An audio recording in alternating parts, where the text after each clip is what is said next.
Hi everyone, welcome to my channel. So my name is Paulo, and today we're going to be talking about career change and specifically speaking, how much can you actually earn with Salesforce, okay, while working on Salesforce. So I've been working on Salesforce since 2012 across different countries, different industries, and also different roles. Okay, so I'm going to be talking about all of those countries that I've worked on and combining my personal knowledge being a hiring manager with the input from Manson Frank. Okay. So without further ado, let's go into it. Just a couple of things before I dive into the topic of today.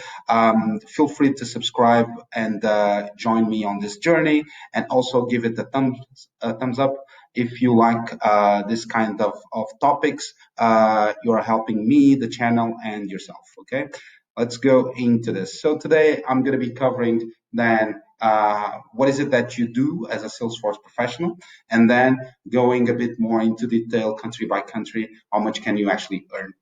Okay, let's go into it. So I would say that I've identified four main tracks. Okay, those are the tracks that I'm going to be talking about. So one is Salesforce admin, developers, the consultant track, and then the architect track.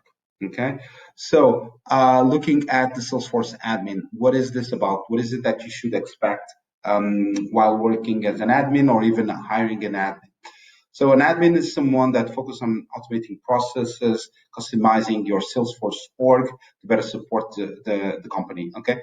At the very end, the Salesforce admin needs to go the go-to person for everything that is support, training, and troubleshooting. Besides that, what is it that is expected for Salesforce admin to do? So a Salesforce admin should be working with point and click solutions. So no code in principle, but configuration, yes. And it should be someone that actually has good stakeholder management skills, someone that actually can connect to the different users and can actually build a bond. While a Salesforce admin, where up to can you actually evolve, so you can become an architect at the very end. But as the next step, normally speaking, Salesforce admins or continue as Salesforce admins because they love what they do up to a very point where you are expert, or you actually turn to be a business analyst, someone that is like between the business part and the more techy part of Salesforce, that essentially gather the requirements and builds the bridge between the two parts. Also, you can turn into a developer because you become so proficient in Salesforce that you like to do code, and therefore you come to a point where you are much more comfortable becoming a developer than continuing to be a Salesforce admin. Okay, looking into the developer track. What is it that is supposed for a developer to do? Yes, the name actually already says, so it's supposed for you to do code. Okay, what type of codes between brackets it's expected for you to do within the Salesforce platform? Normally speaking, it's expected for you to work with Apex. So Apex is a kind of a Java language. Apart from that, it's expected for you to work with Visual Force, that is more for web. It's expected for you to work with Lightning components, flows as well. That is a kind of a point and click solution. Although flows can actually go into the Salesforce admin scope, actually because it's a point and click besides process builders, approvals processes, workflows, and things like that. Okay, but this is what, in a nutshell, it's expected for you to do in terms of becoming a developer. Then, as a next step, you can become an architect, okay, or even a tester or a QA. Also, it could be that you just like code and you are very comfortable while working as a developer, and then you go nicely and you become an expert, and therefore you're going to be earning more as well. Okay. The next step or the next track that we're going to be covering then is the consultancy track, okay, or the consultant track. As a consultant, what is expected for you to do? It's expected for you to have a good knowledge or a strong knowledge of the business and also the platform, the Salesforce platform, so that you can advise, give the best possible consultancy on how to improve business processes, how to adapt the company to the changing environments. Uh, and actually, as we stand right now, we have a good example of that. So we're talking about Corona and we're talking about COVID-19. Okay, so it's expected for a consultant, but also for an architect, but even more from a consultant, it's expected for him or she, of course, to actually to be able to give the advice that is necessary for the company to embrace a digital transformation, for instance. Okay, as a consultant, you're gonna find different type of consultants. So you're gonna find marketing cloud consultants, you're gonna find sales cloud consultants, you're gonna find service cloud consultants. Besides that, you have nonprofit as well, you have data consultants, but mostly what you're gonna come across are those three. Okay. As a next step or the next track, the one that I call the 1%. So this is how architects are known and why the 1%, essentially because you don't have loads of them available.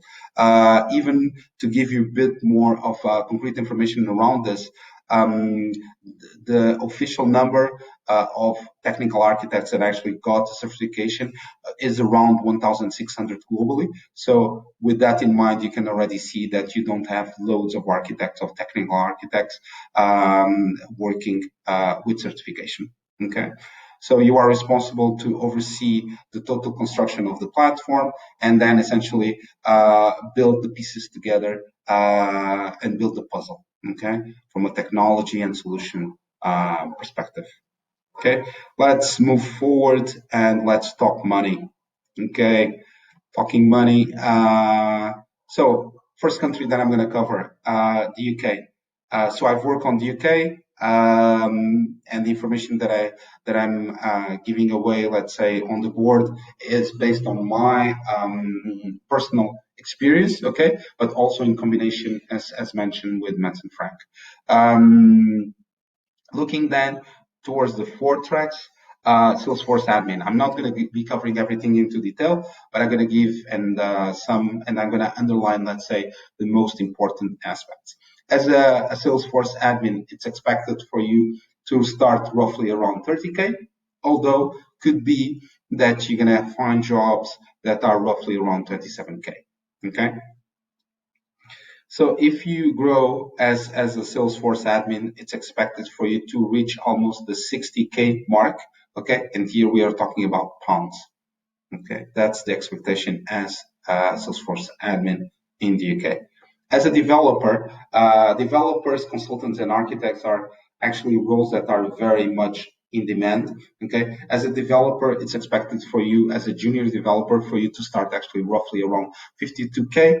If you have previous experience with different with other languages, but also if you have previous experience with Java, I think that will give you an edge. Also, it's expected for you to, at the expert level, that you can actually touch the 80K mark roughly, okay, which is quite good, I would say.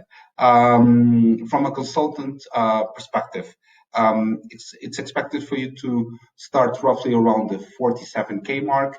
It's possible that you're going to find consultants that are lower than that, but this is roughly the mark that you should start at.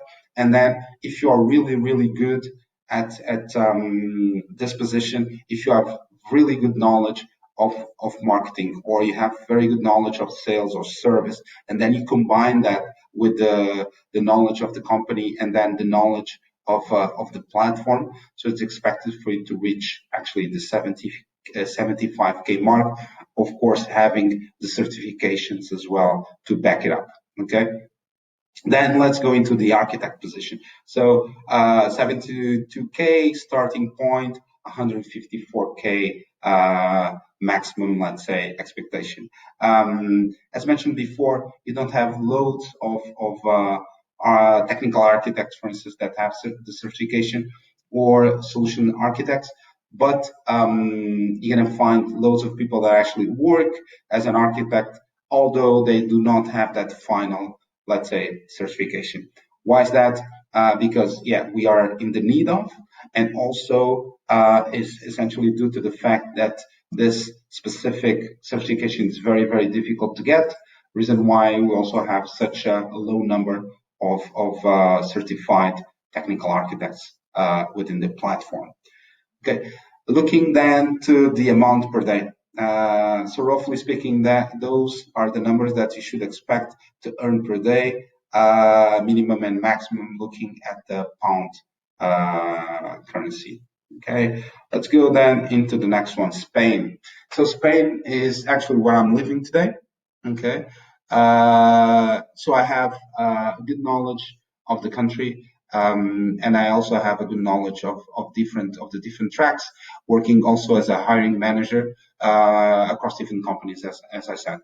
Um, as a Salesforce admin, it's expected for you to start at the 21K, and you can evolve up to 38K mark. Okay, that's the expectation.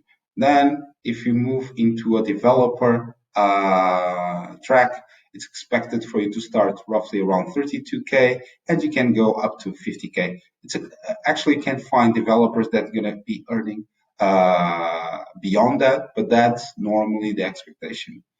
If we look then into the consultancy, you're gonna find consultants around the 20K mark to start from, and then moving up to the 40K mark. With architects, once more, the same applies as the UK, but even I would say more stretch. You're gonna have less and less architects or people with that kind of experience in Spain. Okay, so the expectation is that when you find actually very good architects, you need to pay them nicely, and that will be roughly around the 70K mark. Okay. With regards to per day, those are the numbers, and this is also based with my experience working at a consultancy here in Spain, and that gave me a good understanding of the different marks and the different amounts that you can actually earn per day. Okay. Let's move into the Netherlands, another country that I work at. And here, unfortunately, I do not have any numbers with regards of the amount per day, but you can see the numbers that you're going to be, or that you can actually receive as a permanent. So actually, that's a topic that I did not cover. So normally speaking, you're going to have permanent jobs or contract. What is it that permanent stands for? So normally speaking is if you're going to be working with a permanent contract at an end customer at the company.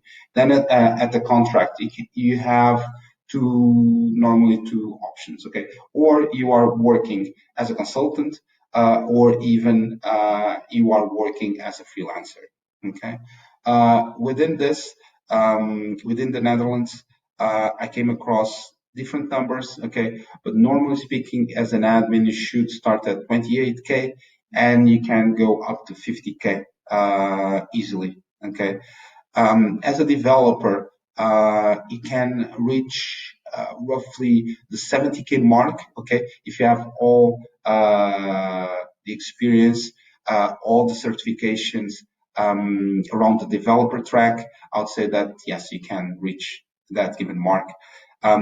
As a consultant, you're going to be earning a little bit less than that, but also still a good number. And then the architects.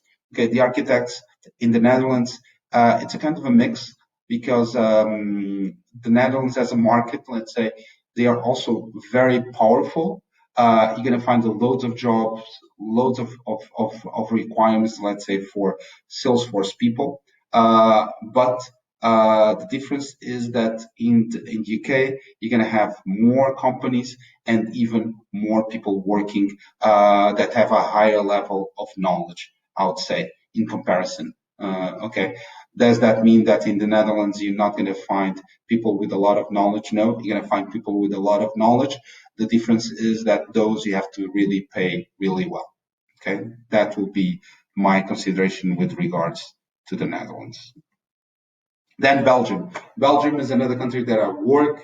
at um, and I've worked there as at the end customer, but also in connection with external consultancies. So that allow me to have a good understanding of the market, but also not sufficient enough so that I can actually share with you how much you could actually earn from a contract perspective.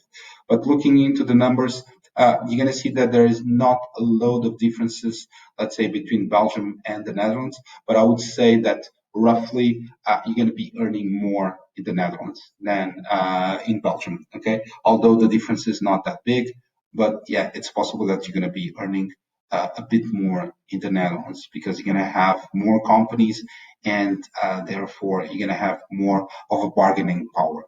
Okay, if you wish to go into the Netherlands, which is a lovely place to work, actually, in my perspective.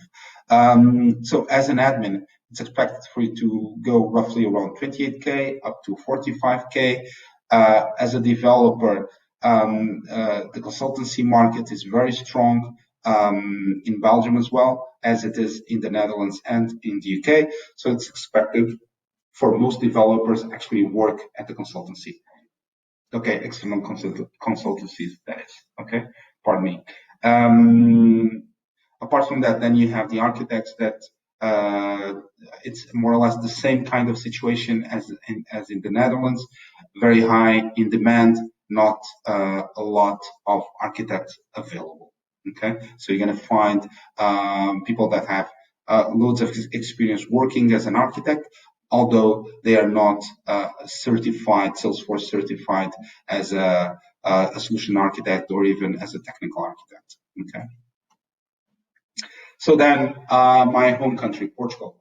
In Portugal, what you see is that you have a very big gap, I would say, between the very beginning of the Salesforce, let's say, track, okay, as a Salesforce admin, working as on a junior position, up to the point that you can become an architect. Where I would say that at that level, you're not going to see big differences between Portugal, Spain, the Netherlands, Belgium, etc. The number is going to be roughly the same. Okay, Portugal is becoming a very interesting place to be, even more now with the topic around COVID, and even more now with the topic around remote working, where you can actually work remotely from a very beautiful country with very good food, but at the same time being able to work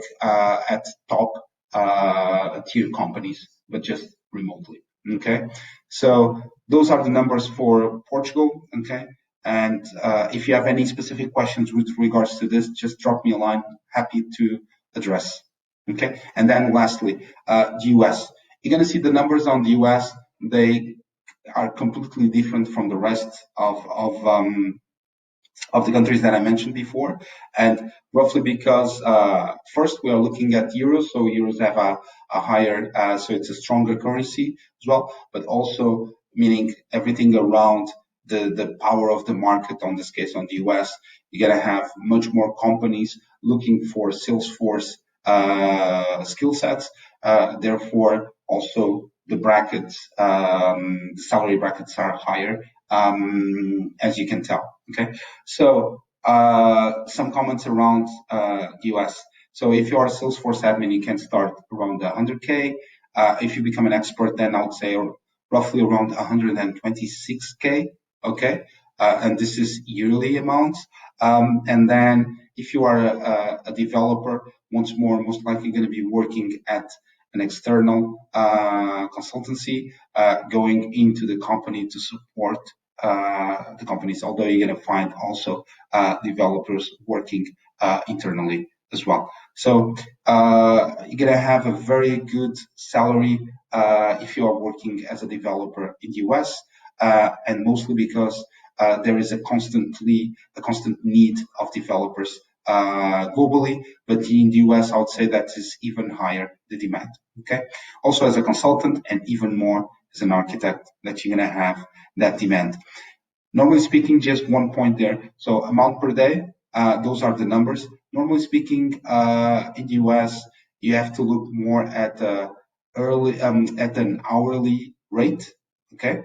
What I've done is essentially I assume that people would work roughly 8 hours a day. Okay, and those are the amounts that come out of that math. Okay, and this is the what you expect to earn in the US. Okay.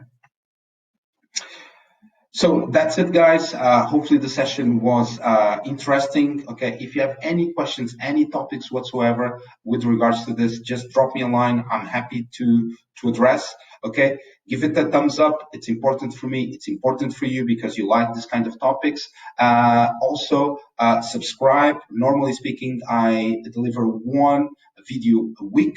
Okay, and join me on this journey. So do please subscribe. Okay, take care. Okay, peace. Cheers. Bye. Bye. Bye.